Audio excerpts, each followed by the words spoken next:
പതിറ്റാണ്ടുകളായി സംഘർഷഭൂമിയായി തുടരുന്ന പലസ്തീൻ ജനതയുടെ ജീവിതം ഇസ്രായേൽ സൈന്യം ഗാസയിൽ ആരംഭിച്ച ശക്തമായ കരയാക്രമണത്തോടെ വീണ്ടും ദുരിതത്തിലായിരിക്കുകയാണ്.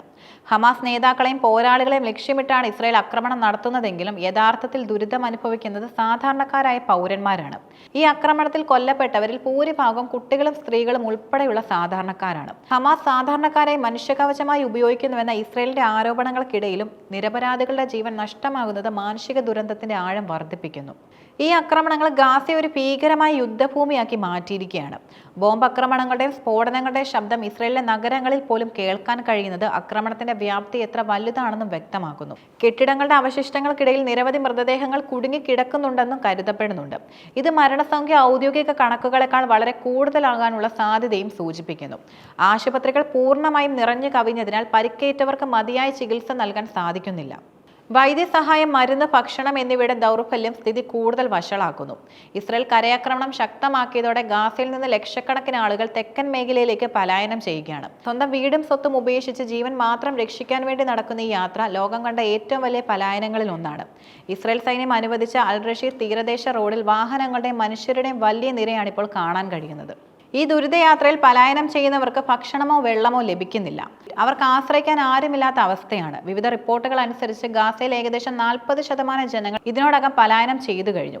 കഴിഞ്ഞ ഒരു മാസത്തിനിടെ വടക്കൻ ഗാസയിൽ നിന്ന് 2,20,000-ലധികം ആളുകൾ പലായനം ചെയ്തെന്ന UN കണക്കുകൾക്ക് വിരുദ്ധമായി ഇപ്പോൾ പലായനം ചെയ്യുന്നവരുടെ എണ്ണം 3,70,000-ലധികമാണ്. ഭക്ഷ്യക്ഷാമം രൂക്ഷമായതോടെ ഗാസയിൽ ലഭിക്കുന്ന ആവശ്യ സാധനങ്ങൾക്കും വലിയ വിലയാണ്. പണം ഉണ്ടെങ്കിൽ പോലും സാധനങ്ങൾ ലഭ്യമല്ലാത്ത അവസ്ഥയും നിലവിലുണ്ട്. ഗാസയിലെ ഹോളി ഫാമിലി ചർച്ചിൽ അഭയം തേടിയ കന്യാസ്ത്രീകളും രോഗികളും ഈ ഭീകരമായ സാഹചര്യത്തിലും അവിടെ തുടരുന്നതും പുറത്തിറങ്ങിയാൽ അതിനേക്കാൾ വലിയ അപകടമാണ് കാത്തിരിക്കുന്നത് എന്നുള്ളതുകൊണ്ടാണ്.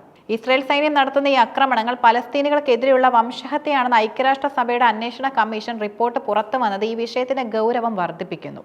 ലോകമെമ്പാടുമുള്ള മനുഷ്യാവകാശ സംഘടനകളും രാജ്യങ്ങളും ഇസ്രായേലിന്റെ സൈനിക നടപടികളെ അപലപിച്ചുകൊണ്ട് രംഗത്തെത്തിയിട്ടുണ്ട്. എന്നാൽ ഇസ്രായേൽ തങ്ങളുടെ സൈനിക നീക്കം ഹമാസിനെ പൂർണ്ണമായി നശിപ്പിക്കുന്നതുവരെ തുടരുമെന്നാണ് പ്രഖ്യാപിച്ചിരിക്കുന്നത്. ഇസ്രായേൽ സൈന്യത്തിന്റെ 2 ഡിവിഷനുകൾ ഇപ്പോൾ ഗാസയിൽ ആക്രമണം നടത്തുന്നുണ്ട്. ഇത് ഈ യുദ്ധം കൂടുതൽ കാലം നീണ്ടു നിൽക്കുമെന്നതിന്റെ വ്യക്തമായ സൂചനയാണ് നൽകുന്നത്. ഹമാസിനെ പൂർണ്ണമായും ഇല്ലാതാക്കുക എന്നത് ഇസ്രായേലിന് എളുപ്പമല്ല. കാരണം അവർ സാധാരണക്കാർക്കിടയിൽ ഒളിച്ചു താമസിച്ചുകൊണ്ട് ഒളിപ്പോരാളികളെ പോലെ യുദ്ധം ചെയ്യുന്നവരാണ്. അതുകൊണ്ട് തന്നെ ഇസ്രായേൽ എത്ര ആക്രമണങ്ങൾ നടത്തിയാലും അത് ലക്ഷ്യമിടുന്നത് ഹമാസിനെ ആണെങ്കിലും അതിന്റെ പ്രത്യാഘാതങ്ങൾ അനുഭവിക്കുന്നത് സാധാരണ ജനങ്ങളാണ്.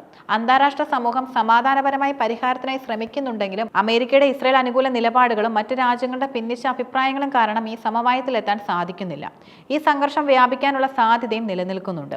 ഇത് മധ്യപൂർവ്വ ദേശത്തിന്റെ സമാധാനത്തെ തന്നെ ദോഷകരമായി ബാധിച്ചേക്കാം.